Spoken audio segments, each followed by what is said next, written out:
What up, y'all? How's it going? BenDeen here, and today I want to talk about something that I've been asked about quite a bit, and that is how much does it cost to live here in Seoul, South Korea? For 2016, Business Insider said Seoul was the 15th most expensive city to live in the world.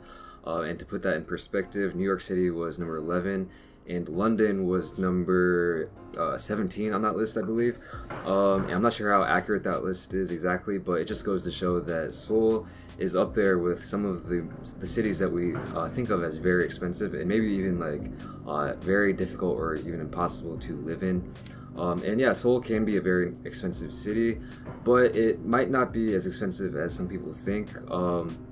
So for me, I've been living in Seoul for over 2 years now, and for a good amount of that time, I was living here for $1,000 a month. This money was coming from my parents. They were supporting me 100% when I was a student here, and I had no other income at all, so pretty bare bones. I mean, I was just living that broke student life, and for me at the time, I mean, that was fine. This really is kind of a difficult topic to talk about because everyone has different lifestyles or needs when it comes to like their living expenses. But I was able to, I had my own place. I was able to eat every day, and I was able to go out and hang out with my friends at bars or go to the movies or whatever. Not every day, not all the time, but I was able to do it enough that I didn't go insane. So let's break down my budget here. For rent, I was paying about $500 a month, and this was a very tiny little room. It was like the size of a closet, but it did have everything I needed. It had a bed, it had a desk, a TV, a little fridge, a closet, a bathroom, and a tiny little kitchen area. So yeah, I mean, pretty much everything I needed, and it also had all the utilities and internet, TV included, so that was pretty nice.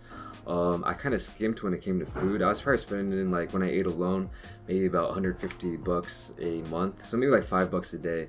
And yeah, I mean, it's doable, especially if you are, eating a lot of not very good food. But I wouldn't recommend that to anybody, but it is doable. I kind of sacrificed when it came to food so I could go out more. I was probably spending like 300 bucks a month on going out, maybe going out to eat, going to hang out with my friends and drink, or do that kind of stuff, and maybe like 75 bucks a month on just pretty much all that kind of entertainment, shopping, or that kind of stuff. And then that left me with less than 100 bucks for a phone and transportation. You can get a really cheap phone here, actually, a phone plan for like 10-15 bucks. If you get a SIM card, I hear it's really cheap and decent. And then transportation can be pretty cheap if you take the subway or the bus. So even if you take it twice a day, that'll come out to like $2 a day, which is like $60 a month. So not bad. So that's how I lived for a while. Basically $1,000 a month, and a very, very basic, bare bones, minimalistic lifestyle. And I think like if you're a student, it's like kind of okay, because a lot of students kind of live that kind of broke lifestyle, that ramen life. It's something that if you're okay with living that lifestyle, for if you're a student, or you just want to try living here for a while, then I'd say it's okay. But other than that, I wouldn't really recommend it. Actually, if you want to have more leeway, more like a more stable lifestyle when it comes to money, or if you want to be able to eat better food, or maybe travel around outside of Seoul a little bit, or just go shopping, go to concerts or whatever, you probably need a little bit more money than that. I would honestly recommend, even if you're a student, I would say 1,500 bucks is like a good amount to have to be able to experience pretty much everything of what Seoul or Korea has to offer. Because yeah, like I said, with $1,000 a month, you can't really do a whole lot, and if you do, it's like kind of mess up the rest of your month.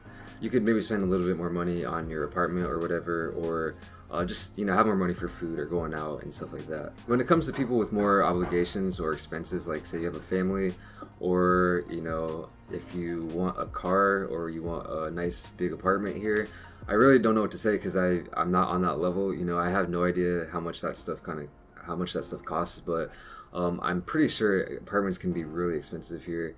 And yeah, that's just on a whole another level. I'm kind of making this video to pertain, I guess, to people who are, you know, relatively younger, or are students, or like you're just traveling around, or just trying to live here for a while, stuff like that. Or just some people who want to know like what's the bare minimum you need to live in a city like Seoul. It's just interesting to see how, you know, expensive or cheap different cities can be. And that was just my personal budget.